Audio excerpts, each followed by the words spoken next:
Hi guys, this is session 2's demo, and remember from last time where we were creating a basic user profile that showed the name and age of a user?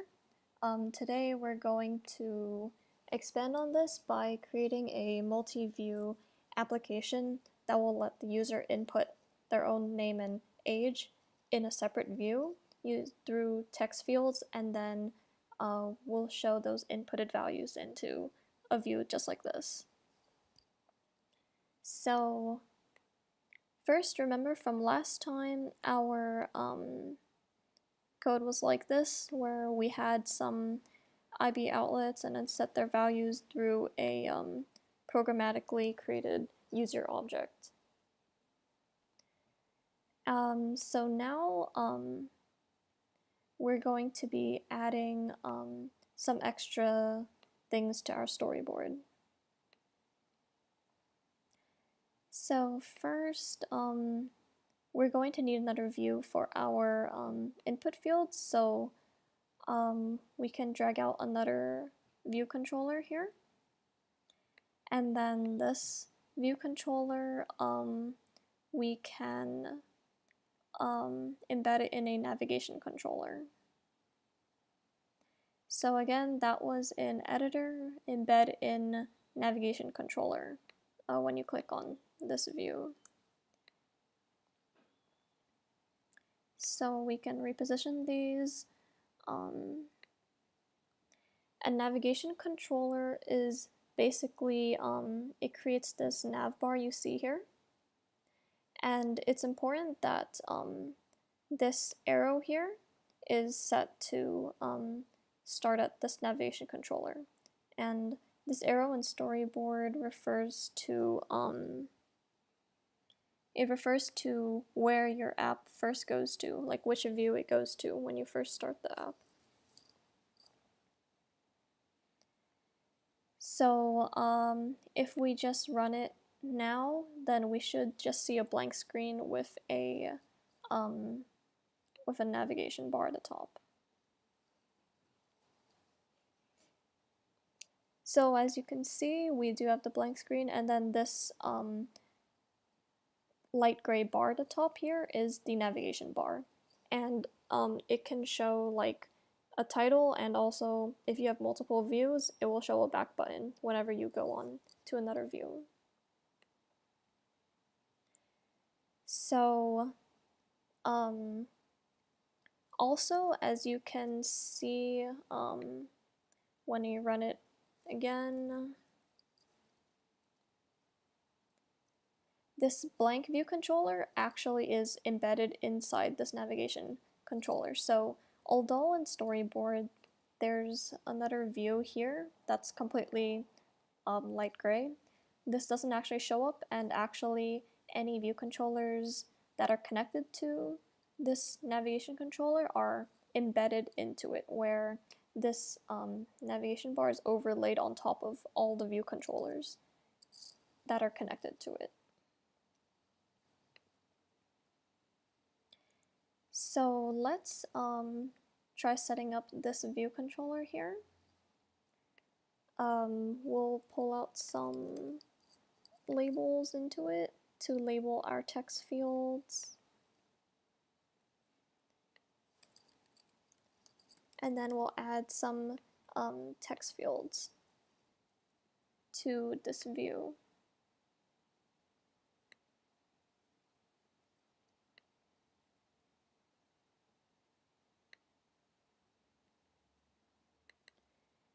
So now I'll just reset these labels here to correspond to whichever text field that this is. And then I'll also set some placeholder values to the text field.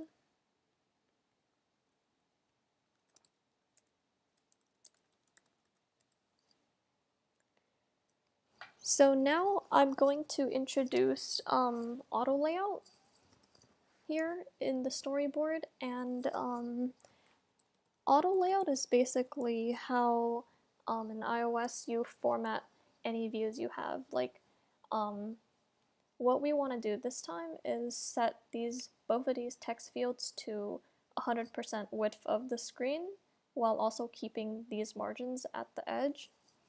So we do that by going over in this sidebar here underneath this ruler icon.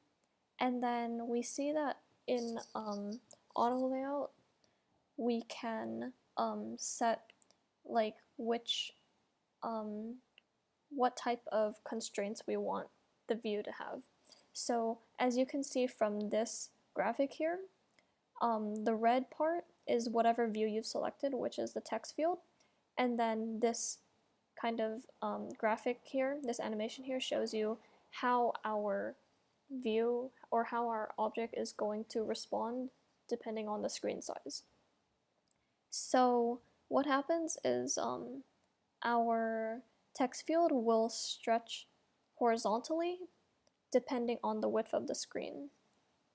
And you can see that there's many different ways you can set the auto layout here, depending how you want things to look. So for example, if I took off this constraint here, then my view would be constrained to the bottom all the time. So for now, we can just keep it like this, where we want it to be at the current position, but always just stretch with the view of the screen. And we want to do the same with this age label here, or this age text field here too. Lastly, we'll add a button to confirm submission of our text fields. And we can name this button submit user information. And again, I want to make this the full width of the view, so I'm going to set its auto layout to this configuration. So now that we've laid out our second view, I want to somehow link these two views, right? And how we link two views in Storyboard is through something that's called a segue.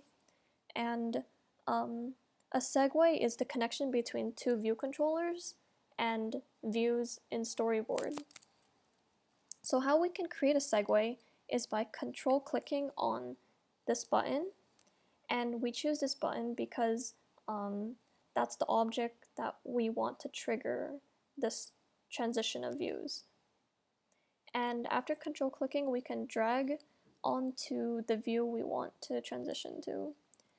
And when we let go, we can choose what kind of segue we want, and these different types are basically what animation is shown when we segue. So this time we want to focus on a show segue, or also known as a push segue. So after selecting that, then you can see this nav bar appeared, as well as this arrow that links to this button, and basically says when you click on this button, then we'll go to this view. So we can go ahead and run that and see how it looks.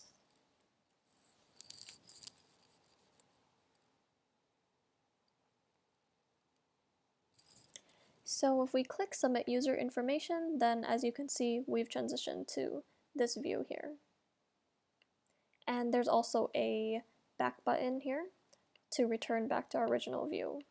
And as you can see, if we have something in this text field and we hit submit, when we return, this text here is still there. So that means we're not recreating this first view.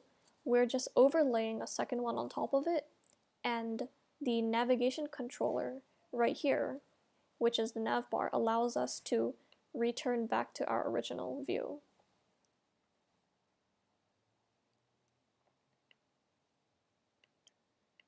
So I'll just move this a little down here.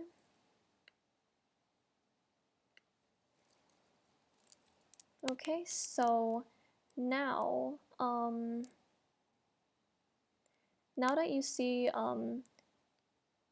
our storyboard configuration and how the segue looks like, let's now first try to get the values in the text fields.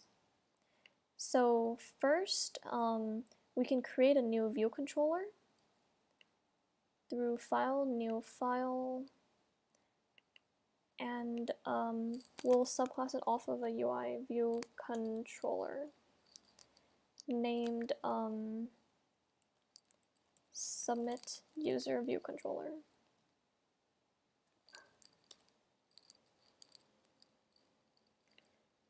So now, after creating this new view controller class, we want to link it up with this view here, because remember from last time, when if you hovered over this thing, it would show you which class that this view is associated with, and in this case, it's just a view controller. So we want to properly link it up to our file here, which is submit user view controller. And we can do that through this identity inspector, where right here we can set the class.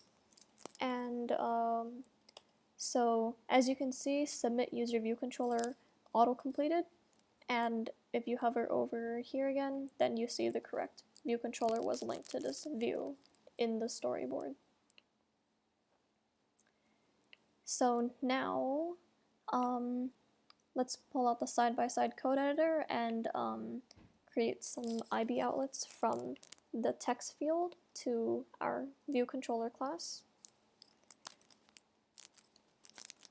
We'll create a name text field and a age text field.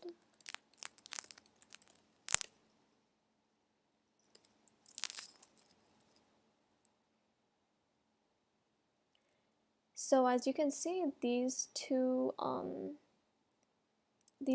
outlets refer to the labels, and our expected action is that whenever we click on this button, we want to create a user object from these two text labels and then pass it on to this view here. So that is done through a built-in function called prepare for segue, which is this chunk of commented out code right here. So whenever you want to pass data through a segue, this function is here, and you want to uncomment it first to use.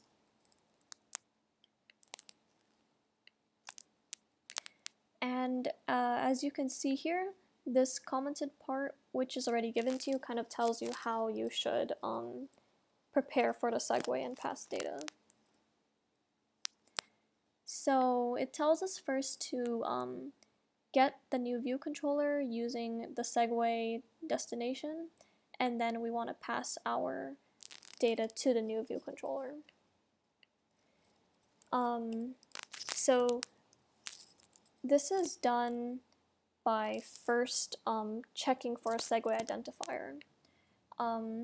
Under storyboard, our segue here always has to have a identifier for safety in case of a runtime exception. We need an identifier here because there's a possibility that this view may have multiple segues to different view controllers. Like, for example, I could have another view controller like this, where I could also have another segue. I could have another segue from the view to this view, the separate view controller. Say like this. So as you can see, there's two segues, and the identifier is needed so that whenever we do segue from this view controller, we know which view we're going to, whether it be this one or this one. So each segue has to have an identifier, which is set under here, under the identifier. So first, I'll just get rid of this unnecessary view and segue. And then I'll set the identifier here. You can name it any string you want. I'll just name it show user. And then back in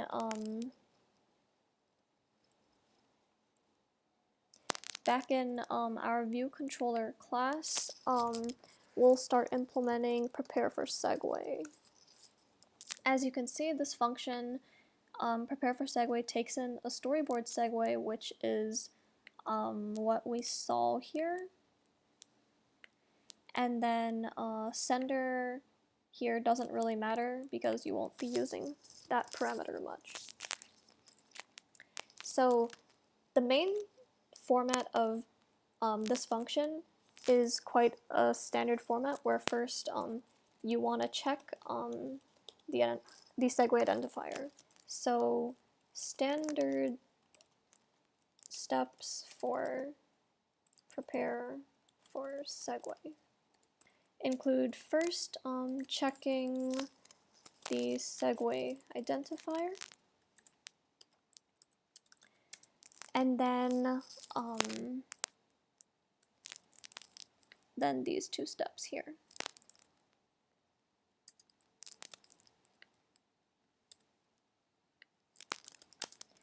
So you want to first check segue identifier. You want to get the new view controller, and then pass your data to your new view controller that your segue is about to go to. More concretely in code, this is done like this, where we check the segue identifier. If it's equal to our segue, which was show user, then we know that this is a valid transitioning point. And again, this string here is obtained in storyboard, where we're focusing on this segue here.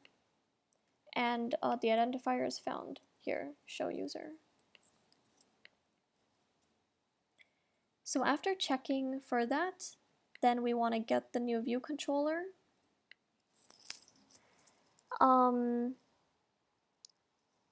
So this is done by saying if let the next VC equal the segue destination as view controller, then we want to do something. Pass data to the next view controller. So this line here is basically saying that we're saying that our segue's destination view controller is of class view controller, which is declared here with this class. And you can also confirm it here through clicking here. You see that the class here is indeed view controller.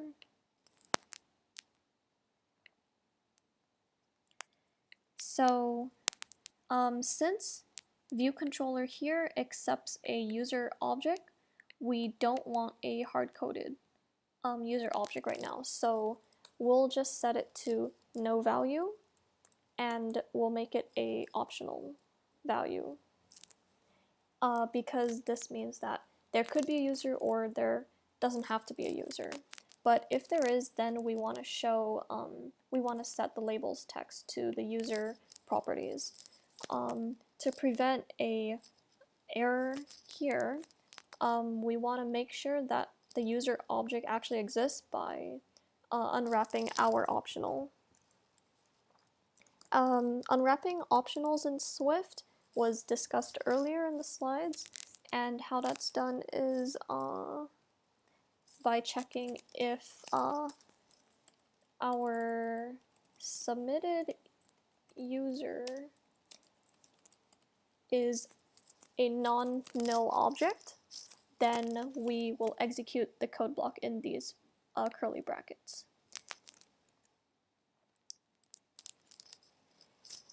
So what this is saying here, and we should change these to use submitted user.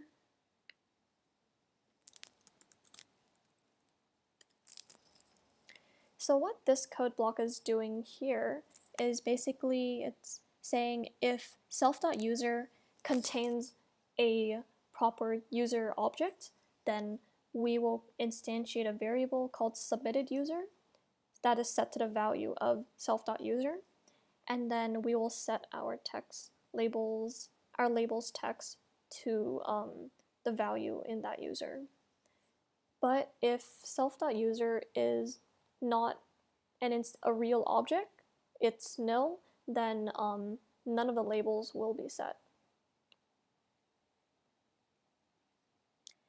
So going back to our submit user view controller, we want to set our next VC's user object to some user object that we've created using the values obtained from our text fields. So we can start doing that within prepare for segue. What we want to do is obtain the text values inside the text fields, and because the text fields may or may not have text inside them, therefore the age text fields text object is an optional. As you can see here, it's a string question mark type. So therefore we know that we have to unwrap these values using the optional unwrapping that we discussed earlier in the slides. So what we want to do is we want to create some variables that will hold the value of the unwrapped optional.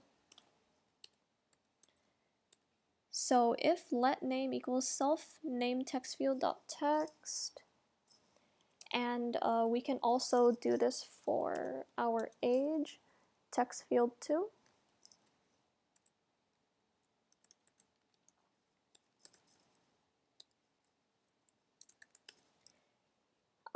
After unwrapping these values, then we can create a user object.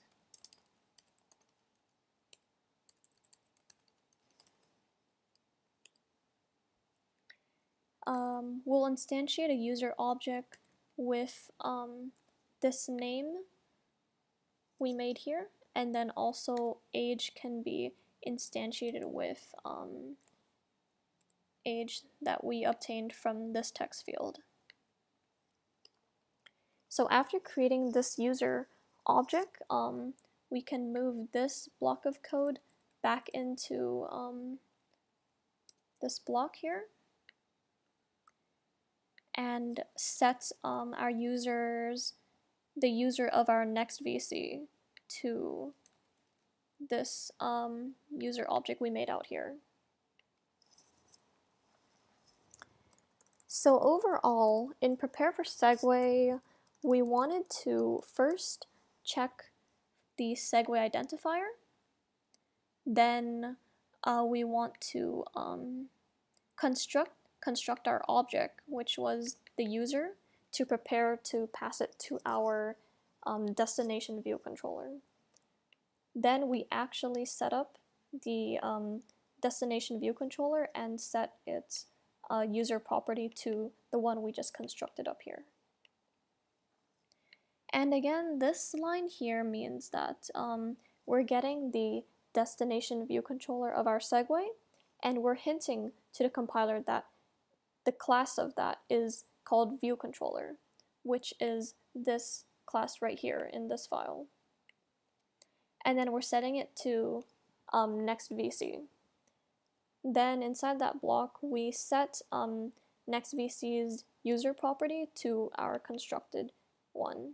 That's properties are based off of the text fields that we have here. And then as you can see in view controller, we have this user property, and then if it is properly set, like so, then we will set the labels in our second view controller to the user's properties. So we can go ahead and try running that.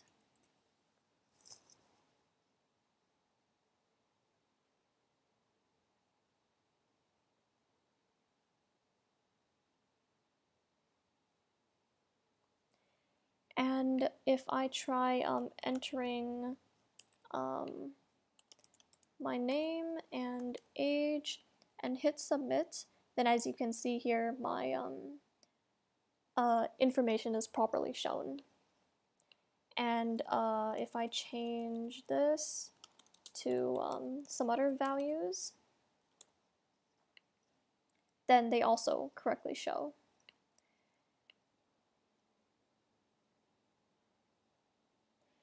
So we want to be able to also make sure that if no data is input into these text fields, we want to be able to successfully submit user information and just show the default values, which were unknown, as shown here in the storyboard. And how that's done is, like in Prepare for Segue, when we do the checks for the text fields, then same as before, we'll do some optional unwrapping and set name to our text fields text. And in the case of age, we'll unwrap the values of our age text field and then cast it to an int type within this function first. Therefore, if the text field, when casted to an int, is not a valid type, then we will not execute this block of text right here. An equivalent method, I guess, would be to just check if these text fields' texts were empty, but this is just another way to do it. So if we run our app again,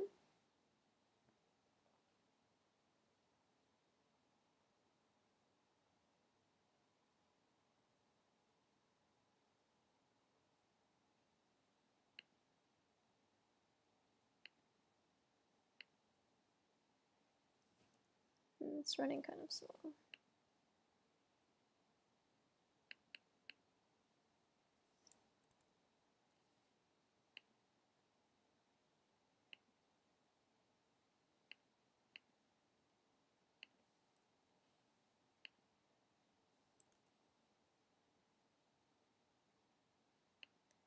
Okay, if we run it now, then if we leave these blank and submit user information, then as you see here, the name and age are unknown. And then if we do actually enter some information, then it will be properly showing in this view controller.